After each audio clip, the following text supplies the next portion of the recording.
যুগে যুগে মানুষ ধর্মটাকে ধর্ম ব্যবসায়ীদের হাতে ছাড়িয়ে দিছে, যার কারণে তারা তাদের নতুন করে ধর্মটাকে রচনা করে নিছে, একটা শরীয়ত বানায় নিছে যার সাথে আল্লাহর কিতাবের ঐশী গ্রন্থের কোনো মিল নাই। তার ভিতরে একটা বিষয় হলো সুদ। এই সুদের বিষয়টা ধর্ম ব্যবসায়ীদের হাতে ছেড়ে দেওয়া হয়েছে, যার কারণে তারা সুদের সংজ্ঞা থেকে শুরু করে সুদের ব্যবহার, সুদের বাস্তবায়ন, সুদের ফলাফল, সুদের পরিণতি সব কিছু তারা নিজেদের মতন করে বানায় নিছে, যার সাথে আল্লাহর কিতাবের কোনো সম্পর্ক নাই। যার সাথে আল্লাহর কিতাবের কোনো সম্পর্ক নাই। তারা অন্যান্য কিতাব, অন্যান্য নাম দিয়ে কিতাবগুলো বানায় সেইগুলোকে সুদের সংজ্ঞার ভিতরে, সুদের ব্যবহারের ভিতরে, সুদের কার্যকারিতার ভিতরে, সুদের ফলাফলের ভিতরে ঢুকাই দিছে, সুদের পরিণতির ভিতরে ঢুকাই দিছে। অথচ যাদের পরে এই সুদের দায়িত্বটা ছাড়ছে মানুষ, তাদের নিজেদের ব্যাপারে মহান রব্বুল আলামিন বলতেছে যে তারা নিজেদের পেটে আগুন ভর্তি করে। তো যারা নিজেরাই আগুন খায় তারা তো আরও চাইবে যে মানুষ কিভাবে মানে সবাইকে জাহান্নামী বানাই দেওয়া যায়। মানে সুদকে তারা এমনভাবে সংজ্ঞায়িত করছে যে কোনো মানুষ আর এর থেকে মুক্ত নাই, কোনো মানুষ আর এই জিনিসটার থেকে মুক্ত নাই। অথচ আল্লাহ যে জিনিসটার ব্যাপারে বড় ভয়ঙ্কর কথা বলছেন, আল্লাহ কয়েকটা পাপের ব্যাপারে বলছেন যে তাদের শাস্তি হলো চিরস্থায়ী জাহান্নাম। তার ভিতরে একটা পাপ হলো এই সুদ। এই সুদ এমন একটা পাপ যার শাস্তি হলো চিরস্থায়ী জাহান্নাম।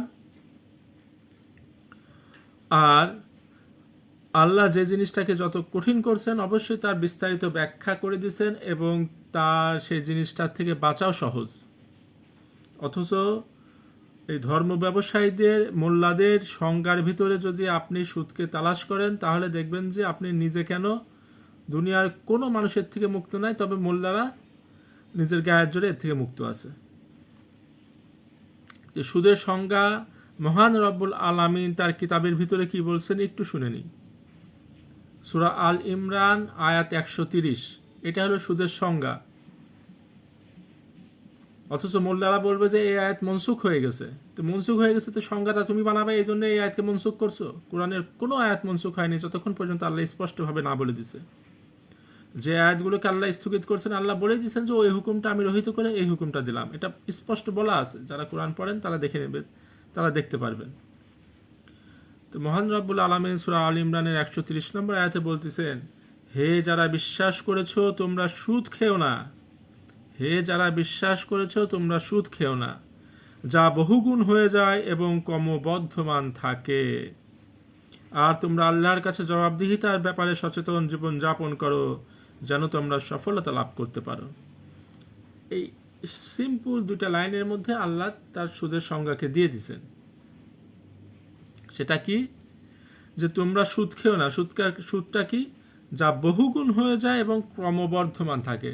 যেটা বহুগুণ হয়ে যায়, ক্রমবর্ধমান থাকে, ওই জিনিসটাই হলো সুদ।